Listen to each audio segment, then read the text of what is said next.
Olá, pessoal, mais um podcast, Você Pode Mais. Estou aqui diretamente da cidade de Piracicaba, cidade do interior de São Paulo, que tem aproximadamente 400 mil habitantes, tem multinacionais, mas aqui é a cidade que respira o agronegócio no Brasil. E hoje nós teremos aqui 3 convidados que falarão as suas ideias, suas experiências de vida, aquilo que marcou a sua jornada do empreendedorismo. Vem comigo nesse podcast imperdível. Nós, da Maior e da OBDC, agradecemos todo o nosso time e também, especialmente aqui, o senhor Ariovaldo, a Vanessa e a Andréia, que estão dedicando o seu tempo. Nosso muito obrigado. E aí, o que vocês podem deixar aqui já com um insight na abertura do nosso podcast? Primeiramente, de gratidão mesmo, esse tempo em servir, educar, são apaixonados pelo agro e também, com certeza, por aquilo que vocês fizeram e ainda vão fazer para alimentar brasileiros e também alimentar aí o mundo afora, né? Isso mesmo. A gente queria agradecer muito a oportunidade de estar aqui, viu, Zé? Você e a toda a equipe por essa parceria de mais de 20 anos, né? Somos parceiros aí de empresa, nos ajudando a prosperar e junto aí com o nosso time a gente produzir alimento. Eu acho que nossa missão que é produzir alimento com responsabilidade, com amor, com sustentabilidade, a gente tem conseguido caminhar e estamos aí para poder ajudar e contribuir com um pouquinho da nossa experiência dentro da área que a gente atua. Ok, obrigado então aí pelas suas considerações iniciais. Muito obrigado, Andréia. Vou passar para o senhor Ariovaldo aqui.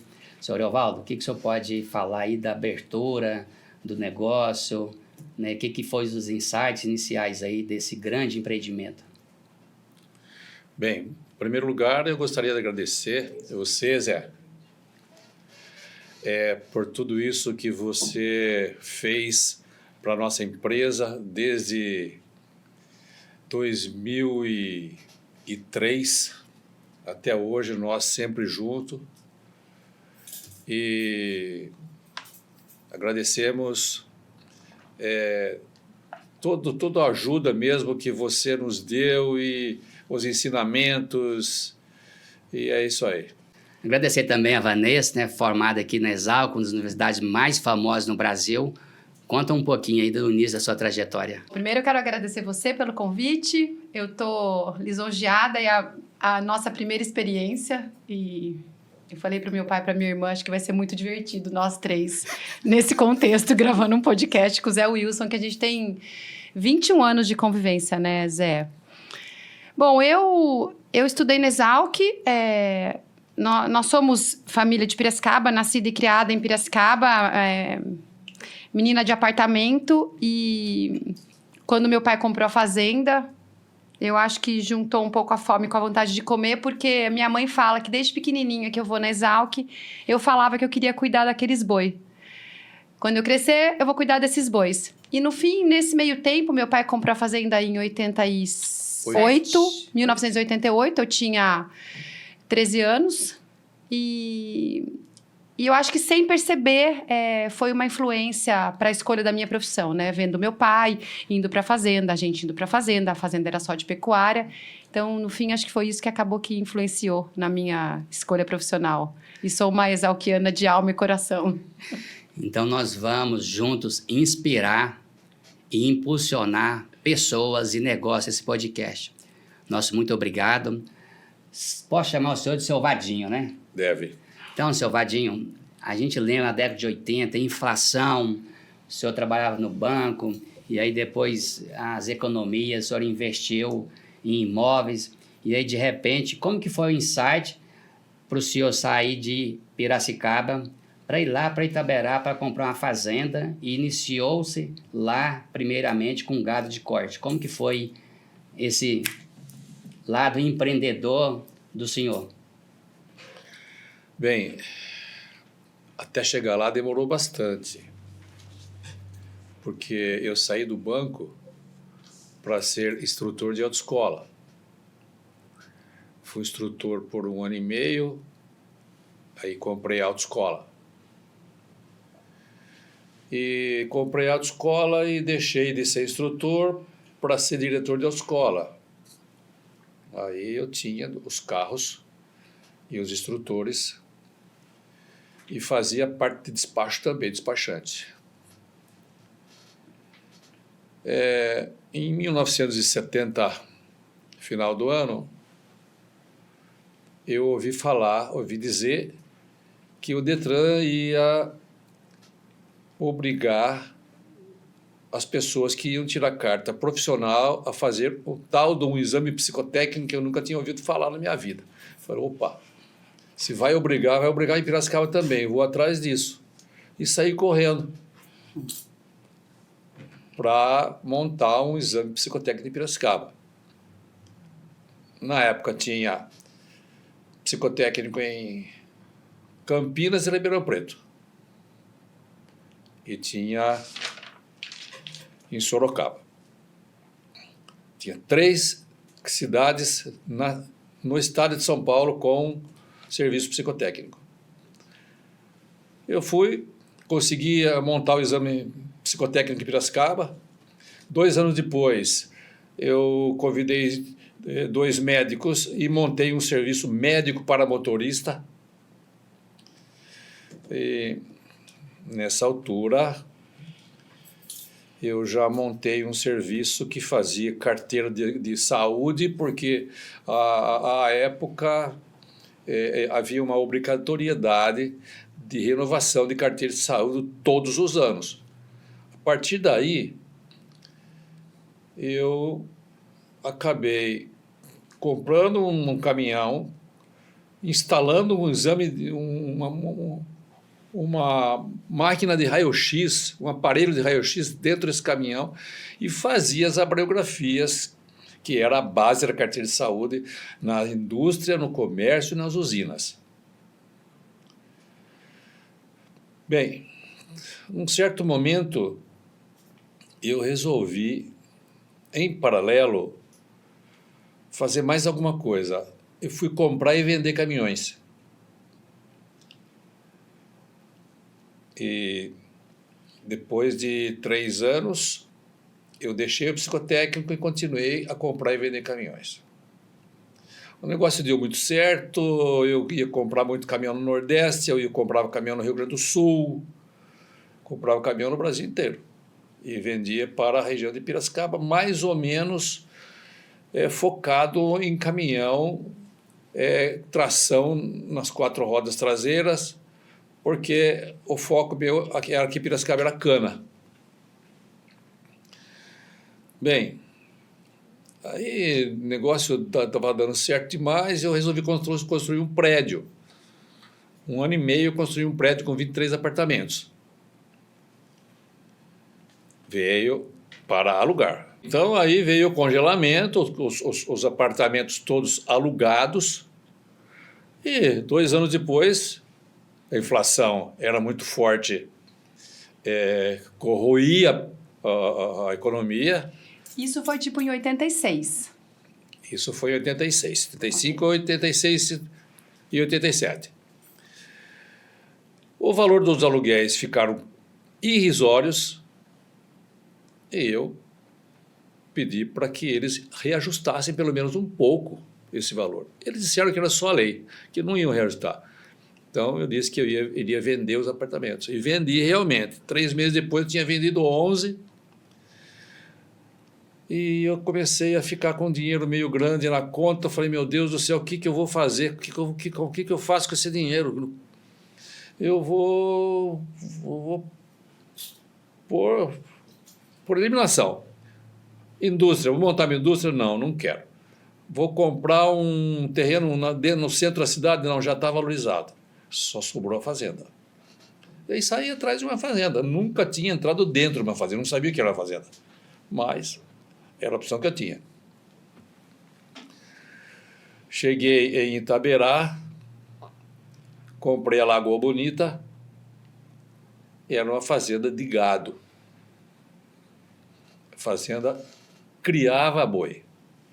Mas só uma dúvida, se eu permitir aqui fazer uma interrupção, o senhor teve alguém da família, um parente, um amigo que influenciou o senhor a tomar essa decisão de ir lá para Itaberá, da região, por que de escolher? Não. Ou lá foi o lugar que o senhor avaliou? Porque a gente sabe que Ribeirão Preto, Piracicaba, as Não, terras eu eram vi valorizadas. 3 ou 4 fazendas, eu vi 3 ou 4 fazendas e aquela fazenda acabou dando certo.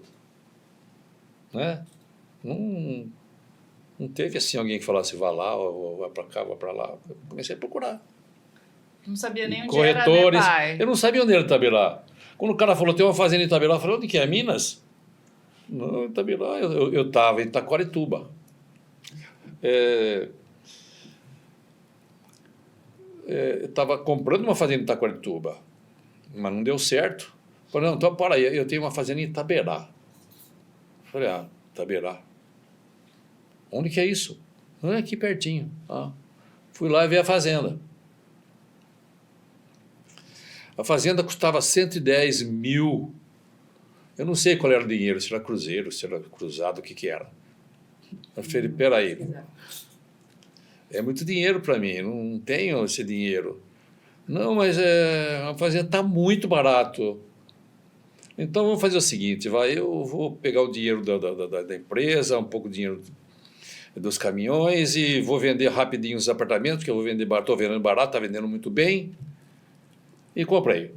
Paguei 50 mil reais e 60 mil 90 dias. A fazenda foi paga em 90 dias. Pouquinho depois, eu parei de criar, engordar, criar e engordar. Era muito tempo para botar um boi no frigorífico. E a receita era o boi no frigorífico. Então eu comecei a comprar boi magro para engordar. Gente, estava tão ruim o negócio que chegou um momento que eu não estava conseguindo sustentar minha família. Falei, meu Deus, não dá certo, esse negócio não está dando. Eu vou plantar. A região produtora de feijão, falei, eu vou plantar feijão. E comecei a plantar 140 alqueires de feijão. A cidade inteira falou, vai quebrar. Não tem como não quebrar. Feijão quebra os coitadinhos que quebra todo mundo. Que planta 10 alqueires. Meu pai era conhecido como o louco de Piracicaba. Porque ele era da pecuária e aí ele decidiu fazer agricultura na fazenda, não sabia nada. E ele não conseguiu fazer pouquinho. Ele já começou com 140 alqueires de feijão e a turma falava, ó o louco de Piracicaba, ó o louco de Piracicaba. Então, destacando, seu Vadinho, aqui, uma questão importante, né? Essa questão que a Vanessa falou um pouquinho de loucura, né? De empreender, mas colocar que hoje são vários negócios, então são negócios referência para o Brasil, produtores de sementes de alta qualidade, produção de grãos, também tratamento de semente em parceria com a melhor tecnologia do mundo, também plantar, laboratório, ou seja, nós temos grandes players do agronegócio, mas voltando lá na nossa linha do tempo, o que fez o senhor, então, uma vez que a pecuária não estava dando resultado, e aí o senhor falou que foi plantar feijão, mas o que isso o senhor influenciou? Não a questão da Vanessa, da Andréia, como elas iam na fazenda, como que era essa relação no momento da transição, que o senhor já deixou de ser pecuarista e passou a ser agricultor. Fala um pouquinho desse lado familiar também, se influenciou ou não, e também ouvi-las, o quanto isso impactava nas férias de vocês, ir para a fazenda. Fala um pouquinho, Andréia, Vanessa, junto com o seu Vadinho aqui, nessa transição e principalmente os cursos que vocês fizeram, que foi agronomia. Logo que eu comprei a fazenda, a minha família começou a ir para a fazenda comigo nas férias. Passávamos as férias na fazenda. E elas... A Vanessa tinha 13 anos, a Andréia 15, a Flávia tinha 9 anos. E a Flávia, a que mais gostava de Itaberá, que é a única que demorou muito para ir para Itaberá. Eu acho que isso aí, com certeza, influenciou a Vanessa e a Andréa a ir fazer o curso de agronomia. Logo em 99, ela saiu da escola e já foi me ajudar. Já foi... Eu queria contar essa história para te ajudar. Então, É engraçada essa como história. foi isso daí? Andréa se formou em 98 e foi trabalhar no mercado. A Andréa trabalhava numa multi de defensivo. Então, a Andréa já estava no mercado e eu me formei no meio de 99. E o meu pai, ele foi viajar. Foi a primeira vez que ele e minha mãe foram para a Itália. E meu pai falou, filha, e eu não queria trabalhar na fazenda, porque eu fiz faculdade para cuidar de boi. E meu pai já tinha feito agricultura na fazenda. E quando meu pai começou a plantar feijão na fazenda, eu lembro que eu chorei de tristeza, porque eu queria boi, eu não queria agricultura. E aí eu me formei, e meu pai, muito inteligente que é, nós somos em 3 irmãs. Andréa, Vanessa e Flávia. E meu pai, muito inteligente que é, falou, filha, fica esse mês pra mim na fazenda, que eu vou viajar com a tua mãe, e eu nunca saí da fazenda por tanto tempo, e fica esse mês pra mim. Eu tinha 22 anos, Falei, tá bom, pai. Meu pai é muito corajoso, e ele é muito perspicaz e inteligente, mas eu acho que tem uma inteligência conspirada aí, né? Ele me deu a chave do carro, que era um super carro, e o talão de cheque amarelo do Banco do Brasil. Ah, cheque ouro? Aquele famoso cheque ouro. Cheque amarelo do Banco do Brasil. Falou, filha, você fica na fazenda pro papai? 22 anos. Que daqui um mês eu volto. E eu fiquei na fazenda pro meu pai. Eu ia toda semana, eu passava a semana na fazenda e voltava aos finais de semana para casa, igual toda a vida.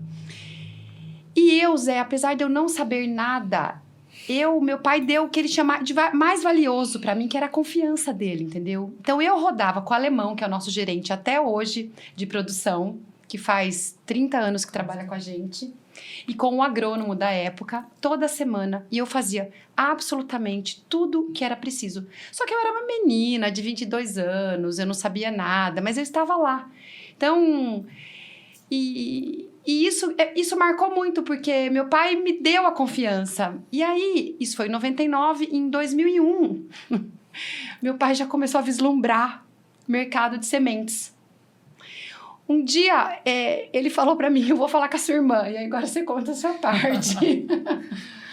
Antes de contar a minha parte, quando eu entro, né, nesse jogo, eu acho que é legal essa habilidade do meu pai de empreendedor de perceber os sinais. Eu acho que ele tem essa habilidade de separar o que é ruído de sinal, desde da época do psicotécnico, dos exames. Isso é muito vanguardista, né? Então, ele percebia os sinais e ele agia, ele ia em cima. E mesmo quando ele comprou a fazenda e quando ele transformou de gado para agricultura, né? Grãos, na época, plantou esses 140 alqueires de feijão, era ousado, mas ele sempre fala, era um risco calculado. Então, ele sempre sabia o tamanho do risco que ele estava correndo. Ele não ia se enforcar, mas não deixava de ser ousado. E outra coisa que eu aprendi com meu pai desde cedo, de ouvi-lo contar essas histórias todas, é de se aliar a pessoas boas e competentes. Então, ele fala, eu não sabia plantar, eu não sabia nada, mas ele sempre buscava quem soubesse. E ele sempre buscava os bons. E uma coisa que ele sempre falou pra gente também a gente tem que saber contratar e tem que saber dispensar quando não está gerando os resultados que precisa. A gente aprendeu isso com ele, que acho que foi fundamental aí para o sucesso dele de carreira e de toda a transição.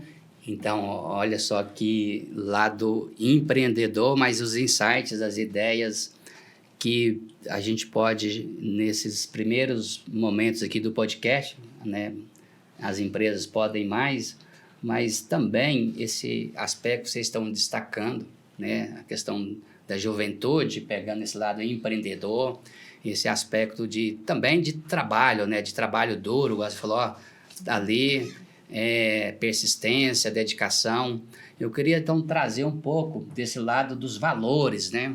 Dos valores da família, os valores a partir do momento que o seu Vadinho, junto aí com a Vanessa, com a Andréia, deixa de produzir commodities, né, que é a arroba do boi, deixa de produzir commodities que é o quilo do grão e passa, então, a procurar trazer pessoas e principalmente agregar valor, que aí inicia um negócio de sementes. Então, a gente entra no negócio de semente que deixa de vender quilo, tonelada, e aí as habilidades, as competências são outras, né, para agregar valor, para fazer algo diferente, algo inovador, mas mantendo essas raízes.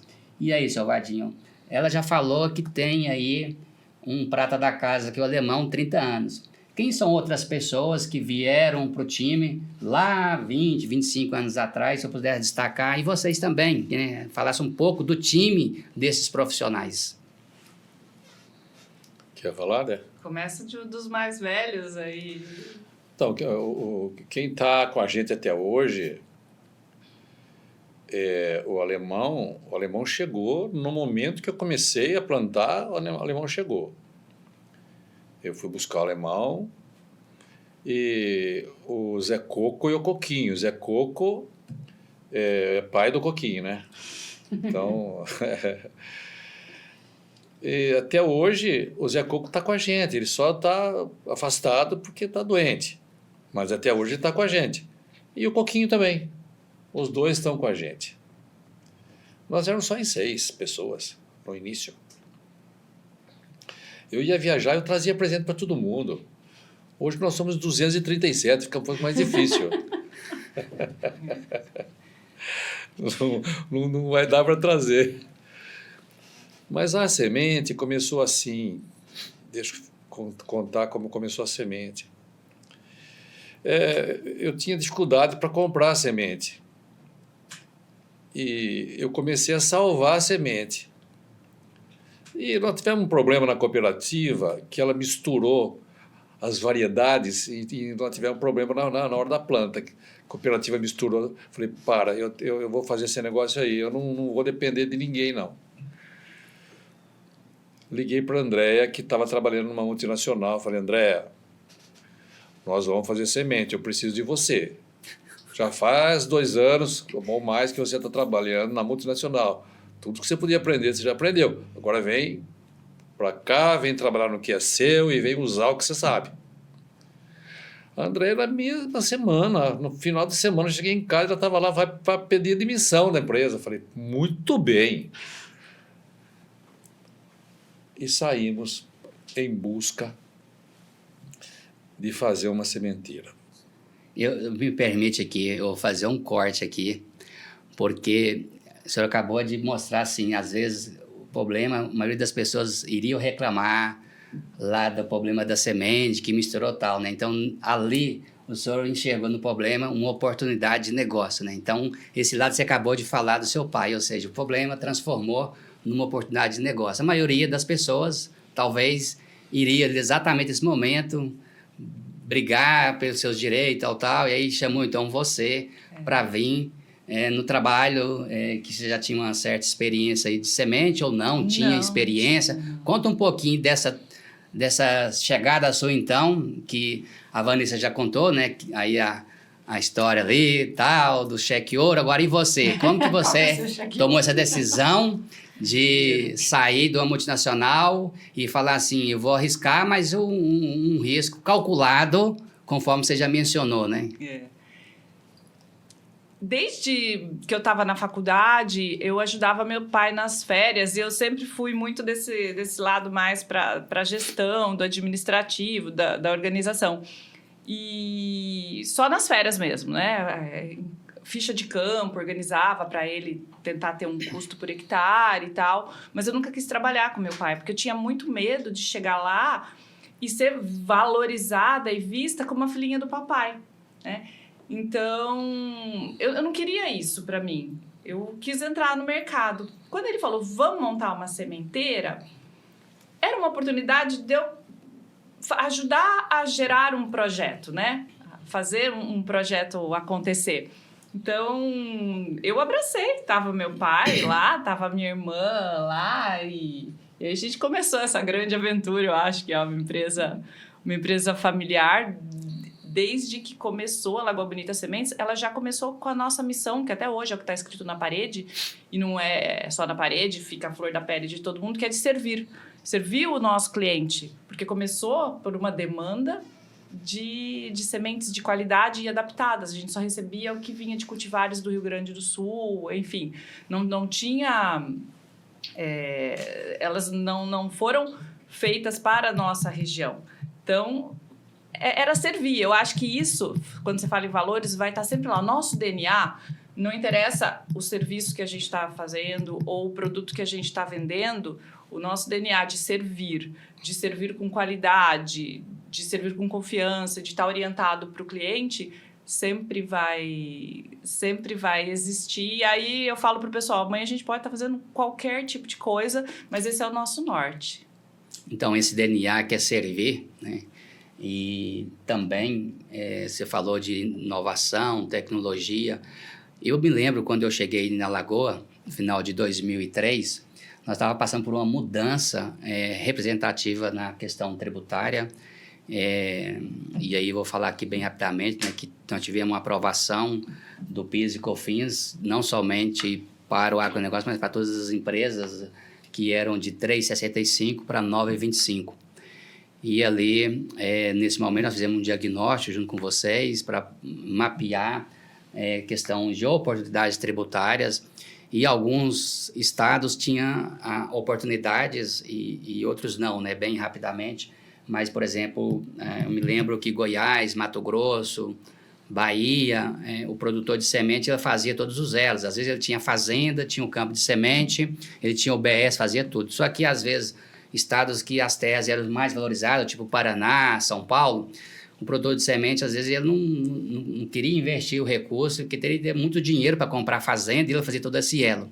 E aí, foi interessante, né? E agradecer aqui, viu, Tomás, você que nos indicou, então, e também a você, Regina, muito obrigado aí pela confiança, e a vocês, lógico, né? Vocês três que confiaram. E aí nós iniciamos, então, essa parceria de consultoria tributária, procurando oportunidades. Mas voltando ao ponto importante, né, que eu costumo dizer que nenhum bom tributarista, ele faz nada sozinho, faz com 4, 6 mãos, com equipe, e então a gente tem que entender um pouco do negócio e também o empresário entender um pouco de tributos. Então essa parceria, né, a gente entender um pouquinho do agronegócio para poder contribuir. E aí, seu Vadinho, voltando então lá em 2003, 2004, para nós criar a nossa linha do tempo, o que foram os primeiros desafios? Montar o BS, eu me lembro lá que era um BS pequeno, né, no sentido lá de o faturamento no início, né, não me lembro quantos mil sacos de sementes lá em 2002, 2003, quantos mil sacos de semente que começou lá a fazer semente mais ou menos? Bem, nós nos propusemos a fazer no primeiro ano 10 mil sacos de semente, fizemos 20. E trabalhamos 2 anos uma OBS muito rudimentar, pouquíssimas máquinas. E a gente conseguiu fazer as sementes. Estava dando muito certo. Eu falei para a Andréia, vamos agora então fazer uma sementeira de verdade. Fomos para o Paraná, pegamos lá uma empresa que era top, que era a melhor empresa de máquinas de semente do Brasil. Falei, nós temos que ir no top, porque vamos fazer uma coisa bem feita. Fomos lá visitar algumas sementeiras e construímos uma UBS para 100 mil sacos. E eu fiz questão de deixar tudo pronto, tudo organizado para 200. Onde tinha uma máquina já cabia mais uma, onde tinha um silo já cabia mais um. E segundo, terceiro ano já estavam fazendo os 200 mil sacos. Eu costumo dizer que eu só sei fazer barracão e comprar máquina, sabe? A parte técnica... Eu lembro disso. A parte técnica cabe às minhas filhas e aos meus colaboradores. Então, Chegamos hoje onde chegamos. Temos uma área própria 3 vezes maior do que a gente tinha. Plantamos 10 vezes mais do que a gente plantava. E o nosso negócio, graças a Deus, prosperou. Sempre com o objetivo, não do lucro, de servir. Porque você serve, o lucro é consequência, não pode ser diferente. A gente cresceu ouvindo isso, que o lucro é consequência. O dinheiro, ele vem depois, vem se você está fazendo a coisa certa, da maneira correta. Ele falou isso a vida inteira. Isso é muito interessante, essa questão de o resultado, os números, né?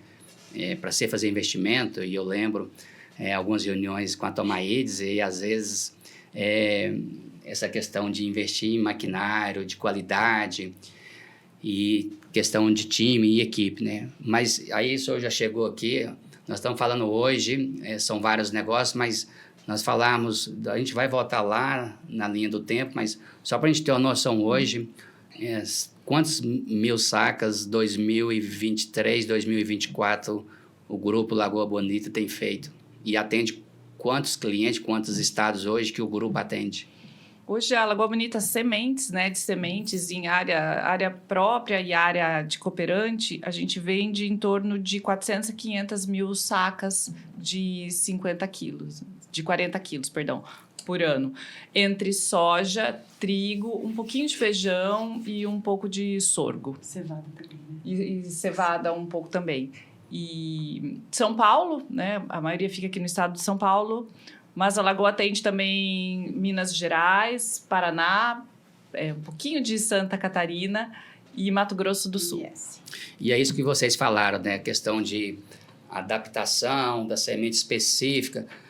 Fala um pouquinho aí dessa parte técnica para quem é do agro, mas também que possa trazer insights, ideias que sirvam quando você fala de servir, como que é o engajamento do time, as pessoas certas, seja a equipe de vendas, seja as parcerias para você ter as cultivares, seja com as multinacionais. Fala um pouco de como que foi essa trajetória de sucesso, né, da Lagoa Bonita, semente, mas também daquilo que vocês fazem, que também tem laboratório, tem pesquisa, enfim. Vanessa, Andréia. Hoje a gente tem... Vou falar das empresas, depois você fala essa parte mais específica. Hoje a Lagoa... Nós temos alguns negócios, que é a sementeira, né? E o nosso carro-chefe é a semente de soja. A parte agrícola toda, que é a parte de produção agrícola. A gente tem uma empresa que faz todo o tratamento de sementes industrial. Tanto sementes próprias, quanto sementes de terceiros. A gente presta serviço em outras culturas. E nós temos uma empresa de pesquisa, desenvolvimento e inovação, que é o Plantar o Amanhã.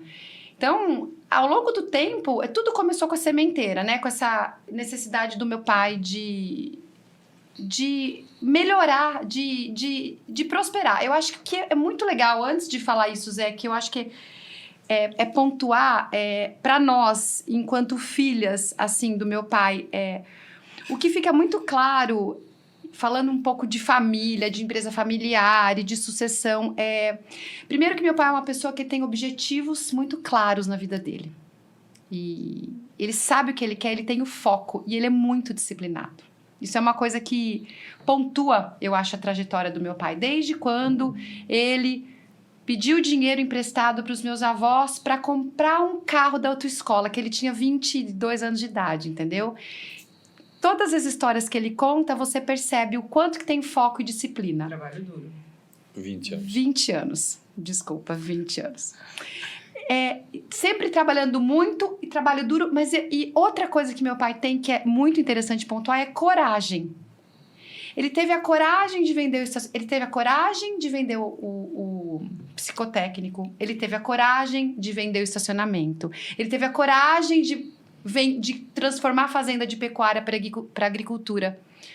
Coragem de botar nós duas no negócio. Coragem de pegar meninas. duas lengué com 20 e tantos anos, não sabia nada. Ah, não, mas o estacionamento não tava dando muito dinheiro, a pecuária... Mas tem que ter coragem, porque você tem que romper, né? Então, coragem de pegar as filhas que não tinham experiência e falar, vem. Quando a gente veio trabalhar com o papai, foi um combustível pro meu pai. Hoje, eu tenho filhas adolescentes. É um combustível, entendeu? Porque a gente incorporou o caldo do meu pai. Então, isso eu acho muito legal, assim, pra deixar registrado, assim, pra contar, porque... Isso é bacana, né? Isso, outra coisa que é muito legal... Aqui, ó, dá até pra arrepiar. Eu também fico arrepiada de contar. Outra coisa que é muito legal é que a Lagoa Bonita é o quintal da nossa casa. E nós temos alguns milhares de quilômetros rodados com o meu pai. Mais ou menos 360 mil quilômetros. A gente fez a conta ontem. Ai, Meu pai, a gente tava voltando da fazenda ontem, ele virou pra mim e falou assim, ele tava dirigindo e falou, Dé, quantos mil quilômetros será que a gente já rodou junto? Vocês fizeram a conta? Fizemos a conta. 20 anos rodando junto. Acho que a gente fez ida e volta no Brasil, rodando junto umas 100 vezes. E aí, assim, muita história aprendida. Eu já participei de alguns eventos do agronegócio e, se vocês permitirem aqui, né, nós estamos fazendo aqui um bate-papo bem descontraído, mas com experiência, essa coragem, mas com esse risco calculado.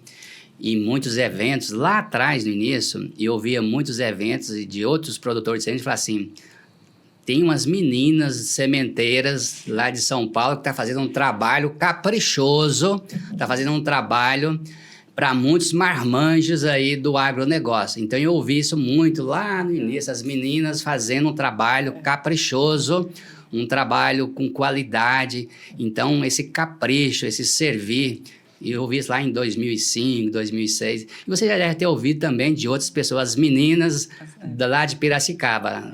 Conta um pouco desse lado também de vocês terem tudo isso. E continua aí, por favor, Vanessa, essa pegada aí de empreendedora e principalmente trazendo também esse lado de unir pessoas, né? Então é para contar dos quilômetros rodados, assim.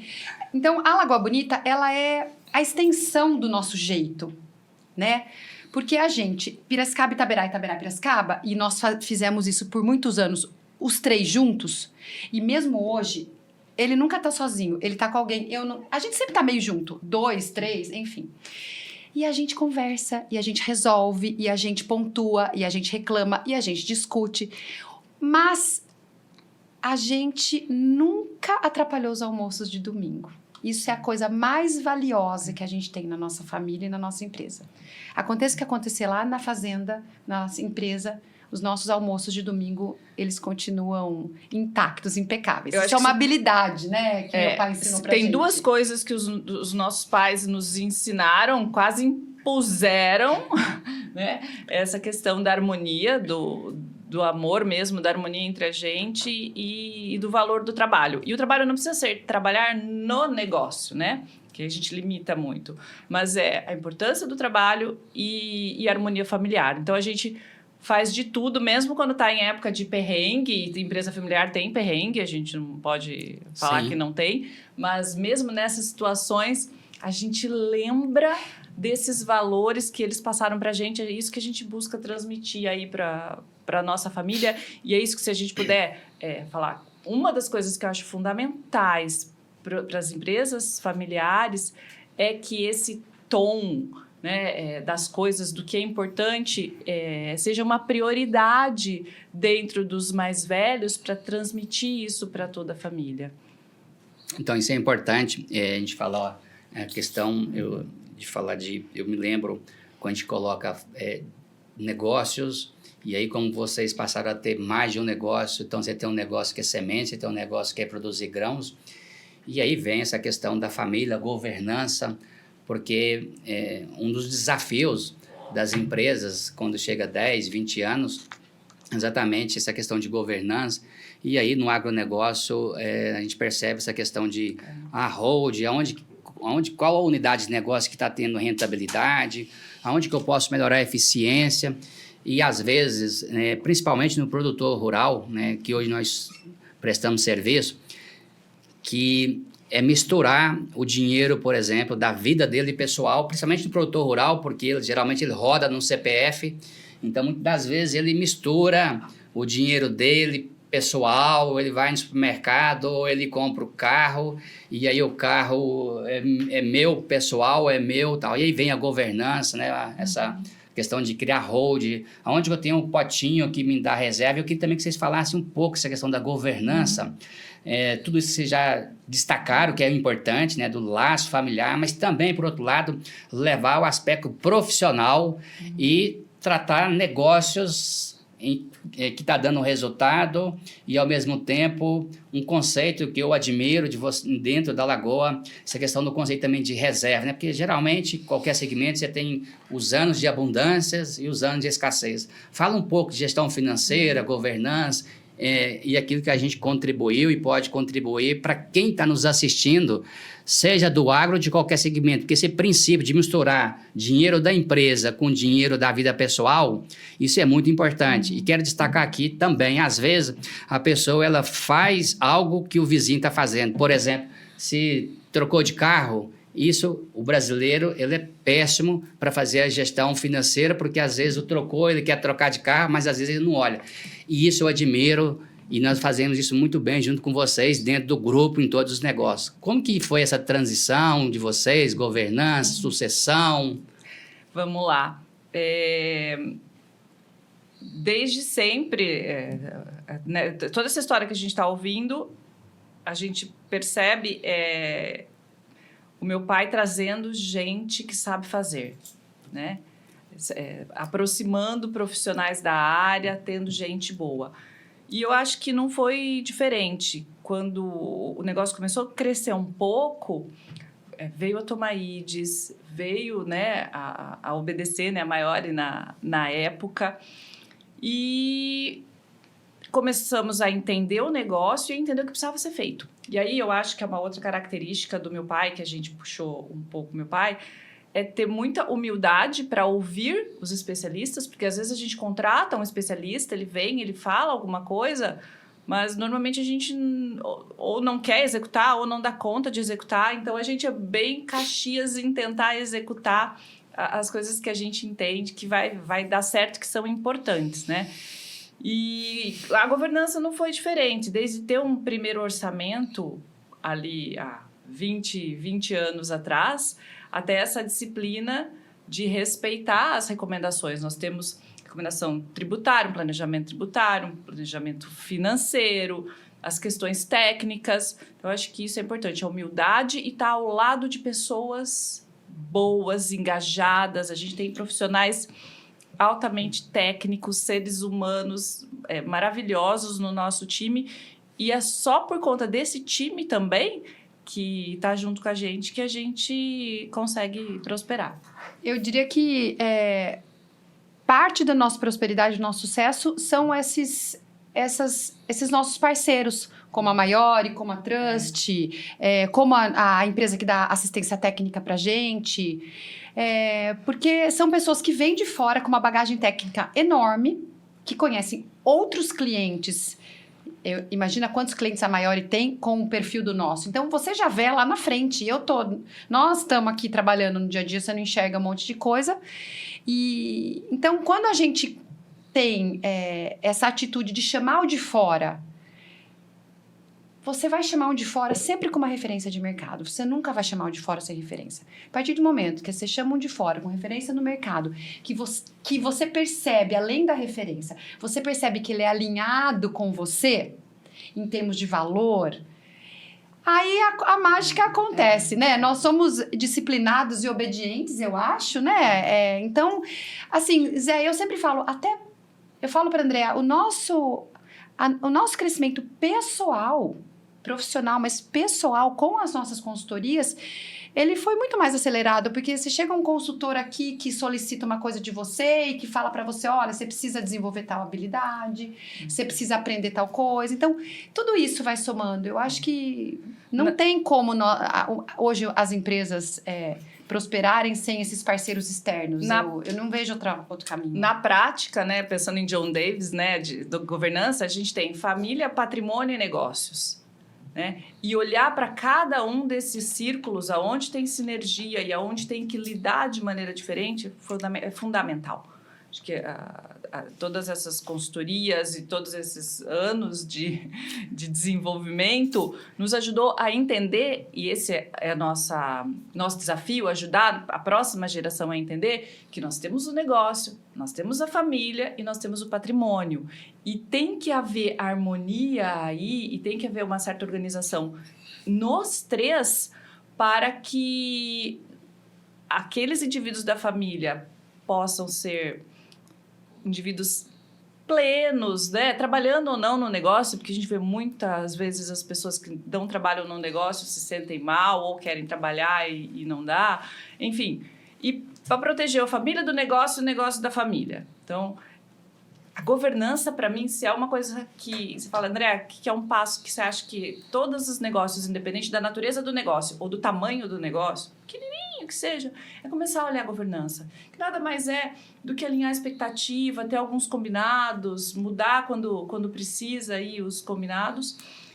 E uma outra camada mais intangível da coisa, que eu acho que é fundamental, é que os membros da família, eles não abram mão do autoconhecimento, né? O que eu quero enquanto indivíduo, quais são minhas forças, as minhas fraquezas, aonde isso tem sinergia com o negócio, aonde não tem. Então, o tangível e o intangível, na minha opinião, eles são complementares e eles têm o mesmo grau de importância na governança. Essa sinergia, se vocês permitirem aqui, a gente percebe, a gente tem clientes e tem um time, né? Então, quero aqui agradecer a vocês, né, pela confiança. Nada Maior, eu tenho sócio, né, mas especialmente a Rudimar, toda a equipe da Maiore, que atende também Obedecer, o EN, todos os sócios que atendem vocês. E a gente percebe, então, que quando a gente trabalha essa sinergia na equipe, né, eu costumo dizer que o resultado de 1 mais 1, ele tende a ser no mínimo maior ou igual a 3, né, porque cria essa sinergia. Sim. O senhor delegar, então, nós já vimos aqui tantos insights, tantas ideias, essa questão do empreendedorismo. Agora, como que fica, se a gente for pensar, a extensão, né? Porque, infelizmente, eu quero falar agora aqui para você que não é do agro, né? Eu tenho certeza que vocês irão concordar comigo que a exceção do produtor rural é aquele que pega a embalagem da matéria-prima, da semente, tudo, e vai lá e joga a embalagem na nascente. É exceção. Eu posso afirmar, nós já prestamos serviço de mais de 7 mil clientes pelo Brasil, cerca de quase 40% são do agro. Eu nunca vi nenhum cliente, que são aproximadamente quase 3 mil clientes atendidos no agro, eu nunca fui numa fazenda e vi um proprietário da fazenda pegar uma embalagem do inseticida defensivo, tudo, ir lá e jogar a embalagem de uma nascente. E aí eu quero falar para você que não é do agro. Se você toma banho na água quente na tua casa, é porque você tem um produtor rural, você tem um empreendedor que cuida da nascente.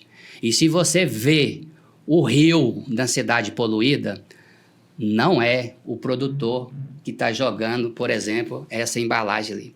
Então, eu queria falar um pouco agora de sustentabilidade, né? Porque, infelizmente, nós temos, às vezes, a mídia que mais desinforma, né? Falar de produtividade, sustentabilidade, como que o Brasil, há 30 anos atrás, deixa de ser importador de alimento e hoje, além de alimentar a nós brasileiros, por isso a gratidão, mas alimenta também o mundo, passa produtividade, sustentabilidade. Eu sei que lá tem projetos, eu ficaria aqui mais de 1 hora só para falar de sustentabilidade e meio ambiente, mas eu queria que você destacasse o que inclusive, nesse momento, né, vou estender um pouquinho aqui, eu vou pedir depois permissão de vocês, no momento que vocês falarem, mostrar os vídeos das fazendas, das nascentes. Enquanto a gente está falando aqui, vocês permitem? Sim. Passar os vídeos depois, a gente lá, pegar as imagens e mostrar o que o Grupo Lagoa Bonita faz dentro da porteira, mas também que impacta para fora da porteira em termos de sustentabilidade e meio ambiente. Eu diria que, podia resumir em uma palavra, é convite. Eu acho que todo mundo deveria ir conhecer. uma propriedade agrícola. Porque a hora que estiver conhecendo uma propriedade agrícola de dentro, sem filtro, né? Sem o filtro ideológico dos outros, enfim. Aí vai poder tirar as próprias conclusões. Aí vai poder ver como é que é feito com descarte de embalagem. Aí vai poder ver o quanto custa aplicar um defensivo agrícola que o agricultor ele não aplica porque ele quer. Aí vai poder ver que para irrigar a gente precisa de outorga, cumprir uma porção de coisas regulatórias. Para aplicar um defensivo, é preciso que o engenheiro agrônomo com CREA passe essa recomendação. Então, assim, a agricultura brasileira é uma das mais sustentáveis do planeta Terra. E, infelizmente, o próprio brasileiro ele não enxerga isso, né? Então, eu acho que a gente tem muito trabalho e aí a gente precisava que essa voz reverberasse para chegar nas cidades, para a gente não ficar refém das questões, eu não sei se são barreiras ambientais ou comerciais, do exterior, de Europa, enfim, às vezes está muito mais barreira comercial, né? Ambiental revestida de comercial, né? Mas que viesse ver. E, nesse sentido, tem uma iniciativa, a Vanessa pode falar um pouquinho, que é do De Olho no Material Escolar, que é uma associação para trazer luz para como é feita a produção dentro das propriedades agrícolas. Essa questão também de sustentabilidade, tá? Hoje a gente tem uma ferramenta que são as certificações, né? Nós temos algumas certificações que hoje estão no mercado. A gente tem na soja, acho que no milho Lagoa Bonita também. tem 2 certificações internacionais falando de sustentabilidade. Então, é uma ferramenta hoje para ajudar o agricultor, o produtor rural. Então, quando você vai em busca dessas certificações, você precisa cumprir as normas. Então, isso até acaba que clareia, dá segurança para quem consome. E você que produz também, te dá segurança de que você está, sim, percorrendo todos os passos e fazendo as coisas adequadas e coerentes, protegendo todos os stakeholders. Isso. Então, isso é uma coisa interessante. E não é só de ambiente, não. É legislação trabalhista, ambiente de trabalho, aplicação de defensivos. As certificações internacionais, elas passam por várias questões do processo produtivo. Agora, falar que às vezes a gente também tem um negócio aqui de achar que o brasileiro desmata muito, mas o que contribuiu para aumentar a produtividade? Porque hoje o Brasil exporta, né? Ele é líder de exportação de vários produtos. Não vamos entrar aqui em detalhes, mas assim, às vezes as pessoas acreditam que hoje, por exemplo, a safra desse ano, nós estamos falando em quantos milhões de toneladas de soja e de grãos em todo, quantos nós estamos falando para 2023, 2024, teve aí uma perda pequenininha por causa de chuva e tal, mas está aproximadamente quanto hoje? Eu acho que é 156 milhões de toneladas que de o soja, Rally da Safra divulgou semana, sei lá, mês passado. Então, só que a gente colocar, então, às vezes pode pensar assim, 20 anos atrás, mas fala um pouquinho esse aumento que nós tivemos, porque eu me lembro, né? Eu nasci na roça, cresci na roça, e aí, né? Eu lembro que lá atrás, também falar um pouco dessa sustentabilidade, de trabalho, eu sou da época da enxada, tá, seu Adinho, quando eu era menino, de colher feijão e bater feijão com a vara. Não sei se... Malhar feijão. Malhar feijão, né? Lá no Goiás falava bater feijão, né? Só que hoje a gente fala em produtividade, máquinas que produzem para 100 homens, é o trator que tem ar-condicionado, é a colheitadeira que tem tudo isso. Fala um pouco dessa produtividade também e desse bem-estar para a equipe que hoje está no ar, porque às vezes o pessoal vê ainda que é cortar a cana no facão, que é colher na mão, não é mais nada disso. Ou seja, o agro hoje tem tudo isso. Conta um pouco também de como que a Lagoa Bonita faz isso e também para os seus clientes, né? Eu acho que se a gente pensar de 20 anos para cá, o quanto aumentou a área plantada no Brasil e o quanto aumentou a produção de grãos, a produção de grãos aumentou 176% nos últimos 20 anos e a área aumentou, sei lá, 25%, 30%, não me lembro exatamente do número. Mas devido a quê? Ciência e tecnologia. melhoramento genético, uso de máquinas. Então, o Brasil não é só porteira para dentro. O Brasil tem todo um antes da porteira com um alto aparato tecnológico, com gente altamente capacitada para trazer tecnologia para dentro da porteira para a gente conseguir produzir mais e melhor. E o melhor que eu digo é de maneira mais sustentável. E como que é essa cultura hoje? Eu sei que vocês têm cursos, né? Também a cultura do time. Como fazer com que todo o time... O que são os pilares da cultura da Lagoa? Os pilares da nossa cultura são confiança, qualidade e segurança nessa ordem, né? E confiança vem da nossa origem, do meu pai, que sempre ser muito sério com o que a gente está fazendo. E aí a gente tem vários comportamentos que internamente a gente estimula. A qualidade passa por capricho, pela capacidade de aprender, por simplificar as coisas, essa busca contínua de excelência, né? Pela atenção em fazer as coisas da forma certa, né? Exato. Do jeito certo, né? Eu acho que é... E a segurança, e quando a gente fala em segurança, a gente fala de uma maneira ampla, da segurança da vida do trabalhador que está ali, com procedimentos de estrutura e comportamento, uso de EPIs e tal, mas a gente tem a segurança como um valor que também abrange a segurança do negócio. Tem que haver um ganha-ganha, né? Tem que ganhar o colaborador, ganhar o cliente, ganhar o negócio. Segurança psicológica das pessoas. Hoje em dia a gente está vendo... o ser humano está muito mais doente, né? Emocionalmente falando. Então, quando a gente quebra um braço, para tudo e vai para o hospital. Mas e tanta gente com depressão, síndrome do pânico. Então, a gente estimula muito essa troca, essa segurança psicológica para poder falar, para perceber um colega ou um familiar, para pedir ajuda, para buscar ajuda e a gente poder encaminhar. Então, esses três são os nossos pilares aí. E alguns comportamentos vêm e vão da cultura, que aí a cultura é viva, depende da época que a gente está vivendo. Essa época a gente está falando muito em adaptabilidade, né? Para esse momento que no agronegócio a gente está passando com margens espremidas de cereais, enfim. Então... E o resultado em si, a gente não entende resultado só como resultado econômico na Lagoa. A gente tem um programa que chama Mais Lagoa, que é o nosso ESG posto em prática. E aí, o Mais Lagoa tem alguns pilares, né? Os nossos resultados, que não são só econômicos, eles têm alguns pilares. Um deles é o semear, educação porteira para fora.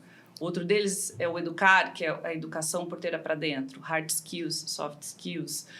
O outro é o proteger, que é toda essa questão da segurança que a gente está falando.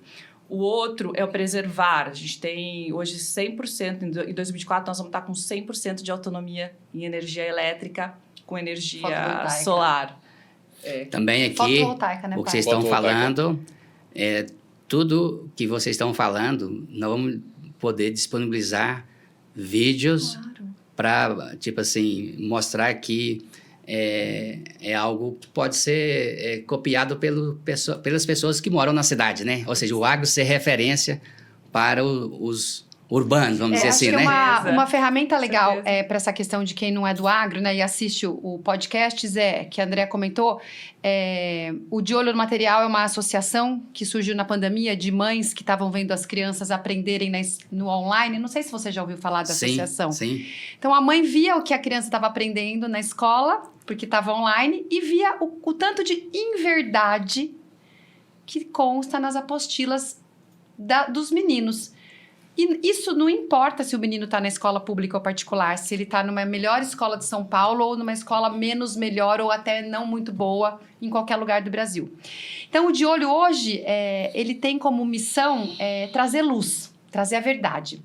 E hoje, Zé, tem uma coisa muito legal, existe uma biblioteca virtual no site da associação que qualquer pessoa pode colocar um assunto lá e conhecer o assunto de interesse.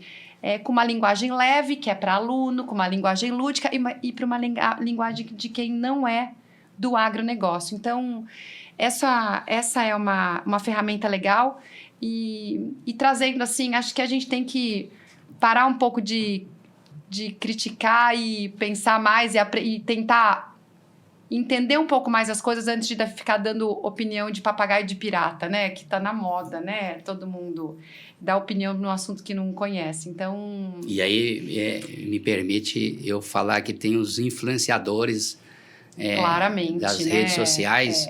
E aí tem lá tantos milhões de seguidores. E aí o algoritmo do seu celular vai te mostrar só coisas que você tá... Alguém vai e fala assim, né, então, coitado da vaca, do bezerro que, né, tirou leite, e aí fez uma pesquisa em algumas escolas e perguntaram para as crianças na faixa de 8 anos, e a maioria responderam acreditando que o leite era produzido no supermercado. Isso, exatamente. Então, a gente aqui não está defendendo a exceção do agro. Exatamente. Né? Não, tem gente que desmata em lugares que não poderia sim, mas é exceção. É exceção. Né? Tem criminoso, tem criminoso em toda e qualquer área de mas atuação. Mas eu diria né? que é exceção, né? Então, esse trabalho, né, da Lagoa, ela impactar vidas de quem, nossas vidas, impactar dos colaboradores, dos parceiros, mas também impactar, né? Eu conheço Itaberá e sei, né? Também vocês contribui para a sociedade, fala um pouquinho ali das escolas, mas também a sociedade ir lá na fazenda, ter uma educação, contribuir, às vezes, com aquela criança que você não quer algo em troca, né? Que também é uma espécie de servir sem querer algo, retorno financeiro. O que são esses projetos também? Fala um pouquinho aí, Vanessa, Andréa. A gente tem um programa que a gente abre as portas da empresa, né? Algumas vezes por ano para receber os alunos, mas hoje a gente está com um programa chamado Cultivar, que a gente batizou. Nós estamos dando aula, nós estamos fazendo encontros mensais. Nós não estamos dando aula, porque nós não somos professores. Mas nós montamos um programa para o 2º e para o 3º colegial. É um programa piloto, que a gente dividiu em habilidades técnicas e comportamentais. E a gente está levando para os alunos o que nós, do mercado de trabalho, o que a gente acha que esse menino que vai sair da escola, ele precisa para entrar no mercado de trabalho. E o objetivo do nosso programa é bem claro. O primeiro é diminuir a evasão escolar. E o segundo é encorajar esse aluno a, quando ele sai da escola, ele não parar de estudar. Ele prestar um curso técnico e até um curso universitário, entendeu? Então, esse é um programa que está no começo, nós começamos esse ano e nós estamos super satisfeitos, né, Andréa? E mostrar que o agronegócio não é só técnico agrícola nem engenheiro agrônomo. É parte jurídica, contábil, nutrição. Então, assim, são várias profissões e a gente está abrindo as portas para tentar trazê-los para dentro da fazenda para eles enxergarem quantas profissões a gente tem lá dentro. Nós vamos falar rapidamente sobre a reforma tributária que está agora, em exato momento, a emenda complementar 132, aprovada no ano passado. E, infelizmente, nós fizemos um estudo na nossa base de carteira de 1.000 clientes. Nós tivemos aproximadamente 930 que terão impacto ou no aumento da carga tributária ou no fluxo de caixa, de certa forma, na cadeia produtiva, principalmente e, infelizmente, em quem produz, que são os empreendedores. Mais especificamente, o agro, se aprovadas as leis complementares da forma que estão, terão aumento na carga tributária dos produtos. Mas a gente vai falar um pouco sobre isso no final do podcast. Queria falar sobre perspectiva futura do agro, né? Nós falamos aqui a trajetória, tudo isso aqui. O seu Vadinho hoje passando o bastão para as filhas, tem aí agora, fiquei sabendo também que tem a neta fazendo o curso de agronomia. Qual que é a sua influência ou não, perspectiva para a tua filha, ou o que você vê enquanto profissional os próximos 5, 10 anos, não somente do agro, você enquanto empreendedora que tem desbravado aí o setor de semente e tecnologia, tudo isso que já foi dito. Então, agora vocês deixam de ser as meninas que desbravaram o setor de semente, passam a ser as mães que estão pensando em deixar legados, né? O que vocês enxergam nos próximos 5, 10 anos para o agro e também o desafio de que o pai está passando bastão para vocês já, de certa forma, também para os sucessores, os filhos? Fala um pouquinho aí do futuro. Fala você, daí, começa. Eu acho que o Brasil ele ainda tem muito para agregar na alimentação mundial. Eu acho que a gente tem grandes desafios que passam por gente. São muitos desafios, mas eu sou uma entusiasta, tanto do Brasil quanto do agronegócio. Eu acho que a gente tem duas opções, né? Uma delas é reclamar e cruzar os braços, e a outra é trabalhar para mudar. E a gente está aqui para isso. Eu entendo, pensando dentro da nossa bolha, assim, dentro da onde a gente está acostumado a trabalhar. A diversificação dos produtos, agregar um pouco mais em produtos que não são só commodities, é um objetivo estratégico nosso. Eu acho que as certificações internacionais elas vão nos ajudar a diminuir algumas barreiras comerciais que a gente tem. O Brasil, ele, como a gente já falou, ele é sustentável, ele é altamente produtivo. Então, eu acredito que a gente só tem a crescer com o agronegócio brasileiro, mas a gente precisa de muita união, né, entre todos os elos da cadeia. Todos os elos da cadeia mesmo, desde da pessoa da cidade que está consumindo o alimento até aquela pessoa que está fornecendo uma máquina para ir para o campo, para semear, né? Você falou uma palavra muito importante, união, né? E aí eu vou passar para você, Vanessa, essa questão da união, porque às vezes a gente vive um momento, uma coisa ou outra, né? Ou é claro ou é escuro, ou é direito ou é esquerdo, ou é isso ou aquilo. E, na verdade, nós podemos crescer no agro e preservar a natureza. Então, a gente trocar o ou, uma coisa ou outra, e é possível produzir, ser sustentáveis. É possível ter um ambiente que dá lucro, mas também respeitar a questão de tudo isso que vocês falaram aqui, né? E aí, nessa pegada de união, né? O que você vê, o que você pode imaginar aí, não somente no agro, os próximos 5, 10 anos, mas também aí, você acabou de falar, né, que a tua filha está no 3º ano, né, de agronomia. O que seriam os desafios, oportunidades? Eu acho que o grande desafio na verdade, eu não sei exatamente se é o grande desafio, mas eu acho que um desafio nosso é fazer com que essas gerações, e eu como mãe, né, a geração entenda a importância do trabalho, o valor do trabalho, e não importa com o que você está trabalhando, é que você precisa disso e precisa... Então, faça uma coisa que você gosta, para a qual você tem aptidão. Eu não posso reclamar, minha família não pode reclamar. Desde 1987, quando meu pai comprou a fazenda, a gente só prospera. E a gente, sim, a gente já teve seca, chuva de pedra, de prejuízo em várias culturas. Esse ano, a soja no estado de São Paulo foi muito difícil. Nós tivemos áreas de sequeiro que nós colhemos 9 sacos por hectare de soja. Isso nunca aconteceu em 20 anos de agricultura com a gente, porque a soja cozinhou de tanto calor.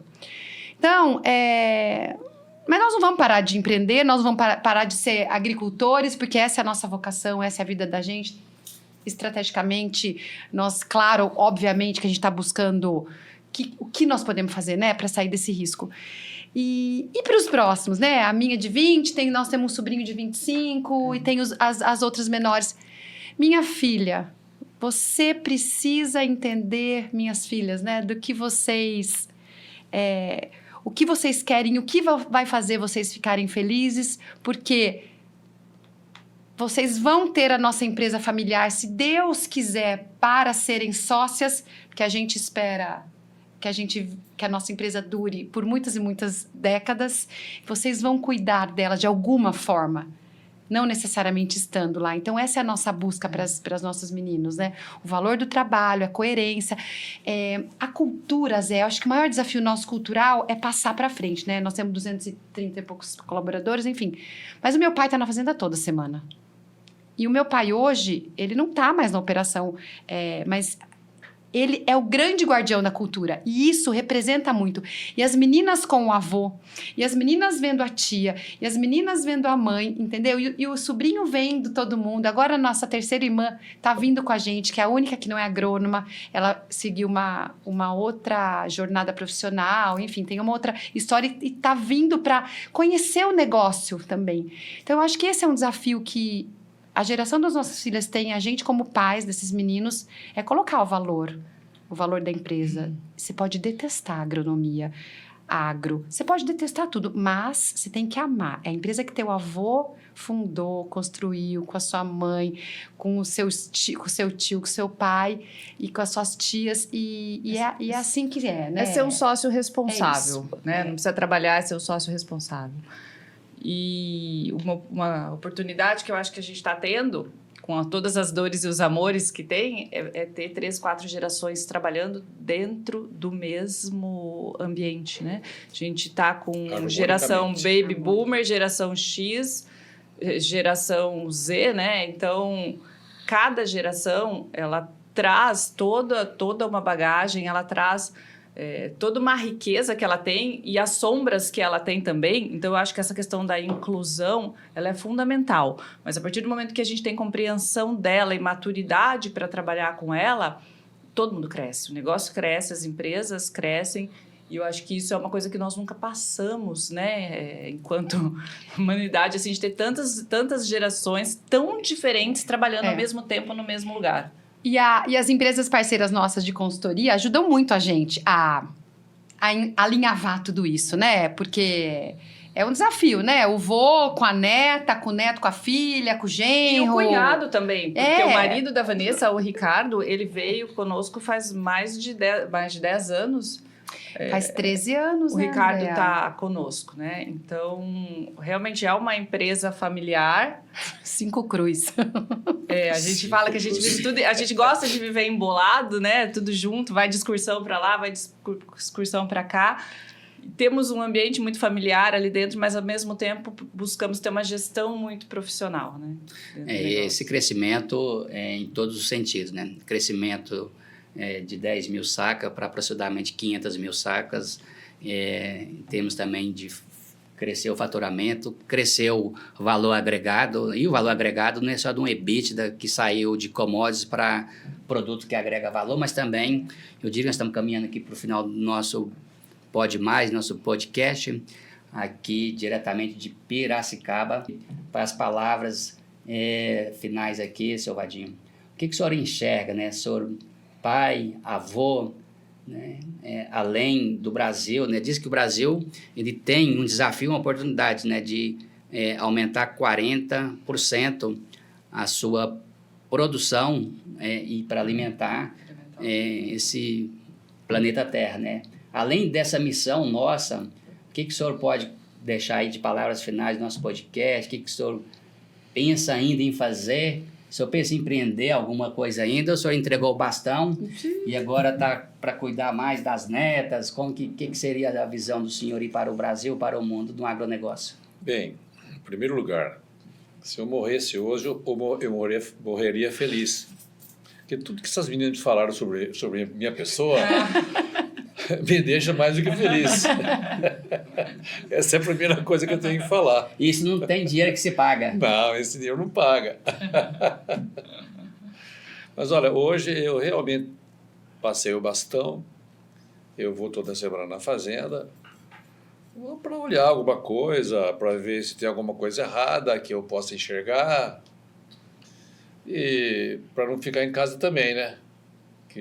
Esse eu acho que é empreendedor, né? Não aposenta, né? Não pode aposentar. Mas ele roda as fazendas toda semana, entendeu? Ele tem o olhar que...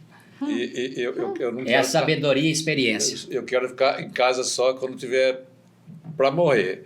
Antes disso, eu quero ir para a fazenda e eu quero ir dirigindo. Isso aí. Ninguém dirige para mim, não. Eu é que vou dirigindo. E adoro olhar as fazendas. Eu lá com o meu gerente lá, o alemão, a gente toda semana vai para algum lugar para ver as fazendas. Mas o que eu posso dizer é que eu sou uma pessoa realizada, eu não tenho mais o que almejar. Eu não posso ser egoísta a ponto de querer mais do que eu tenho. Eu tenho muito mais do que imaginei. Primeiro, essa família maravilhosa que eu tenho. Isso aí não existe dinheiro que pague, né? Mas é isso aí, Zé. Então, Agradecer muito vocês. Agradecer a Tomaídes de ter indicado você para começar. Tomaídes, você vai ganhar além do jantar, né? Muito obrigado aí, viu, Tomaídes? Para fazer essa conexão, né? Tanto que é importante Justamente. essa conexão. O senhor tem que agradecer, nós que agradecemos o aprendizado duplo. São praticamente aí 21 anos nessa jornada. Nós temos todo o time, né, da Maior, da OBDC, gratidão. Passar para vocês também, estar fazendo as considerações finais, né, a respeito, seja do podcast, essa experiência, e também algo que vocês queiram deixar de mensagem, né, para nossos ouvintes, nossos telespectadores. Eu queria deixar uma mensagem, assim, do que é sucesso, né? E a gente fala da Lagoa, o que é resultado? Que a gente entende que resultado é muito mais do que resultado econômico. E hoje em dia está muito fácil todo mundo ficar se comparando por conta de mídias sociais e muitos influencers, dinheiro, poder. Às vezes a gente vê muita coisa aí, mas as pessoas no fim do dia estão à base de antidepressivo, né? Então, o que é sucesso para cada um? Eu acho que viver bem, viver em harmonia, saber que está contribuindo, que está servindo de alguma maneira a uma coisa maior, para mim isso é sinônimo. Não posso deixar de agradecer toda a minha equipe. A gente tem uma equipe maravilhosa dentro da Lagoa Bonita. E a Lagoa, ela tem o sucesso que ela tem de impactar no nosso entorno de uma maneira importante, que eu acredito que a gente consiga impactar devido a essa equipe, devido a esse trabalho de time. E agradecer vocês, né, aos nossos parceiros aí que nos ajudam a tracionar e a trilhar de uma maneira muito, acho que com muita dignidade todo esse caminho, né, que a gente se orgulha aí da caminhada. Bom, acho que a Andrea falou tudo, né, Zé? Acho que agradecer a oportunidade mesmo de reunir a gente, assim, nesse ambiente diferente, né, do que a gente está acostumado. Pena que o Ricardo não pôde vir, porque acho que ele faria considerações interessantes, mas, enfim, teve que cuidar de outras coisas. Mas é isso, obrigada, Zé.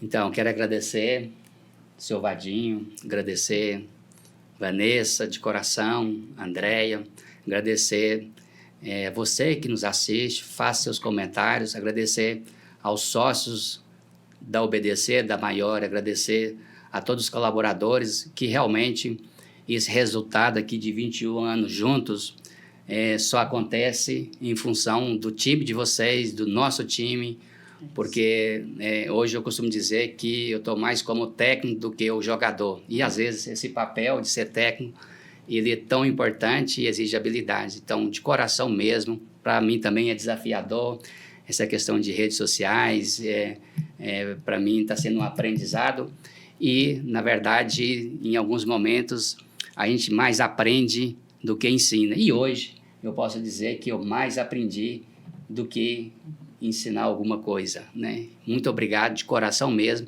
E você que nos assiste, sugere, se você não inscreveu, se você gostou desse podcast, pode mais, mandar para amigos, seja do agro, não do agro, mas também para empreendedores. Eu costumo dizer que quem empreende não é quem é dono de CNPJ.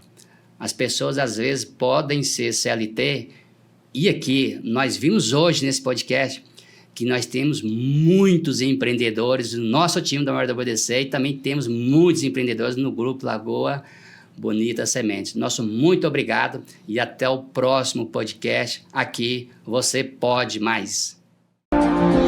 Apesar de toda a ciência, de toda a pesquisa e de todas as máquinas, equipamentos, computadores, conexões, sensores e satélites, a vida no campo ainda é regida por uma das leis fundamentais da natureza: a sobrevivência do mais apto. Num instante, o clima, os mercados e as perspectivas podem mudar e colocar você diante de oportunidades ou desafios inesperados. Assim, ter inteligência para entender e agilidade para se adaptar a estes novos cenários se torna uma habilidade essencial para seguir adiante. Mas você não está sozinho. Em décadas de vivência no campo, aprendemos que tudo o que o produtor mais precisa para vencer num ambiente tão competitivo é de um parceiro fiel e competente ao seu lado. Alguém que procure por respostas sempre que houver perguntas, que ajude a encontrar caminhos quando houver barreiras, que tenha velocidade quando houver pressa e que faça tudo isso ao mesmo tempo que oferece produtividade e rentabilidade para sua operação. E é para isso que estamos aqui, para que você possa plantar e prosperar em qualquer situação. Lagoa Bonita Sementes. Nosso melhor é você.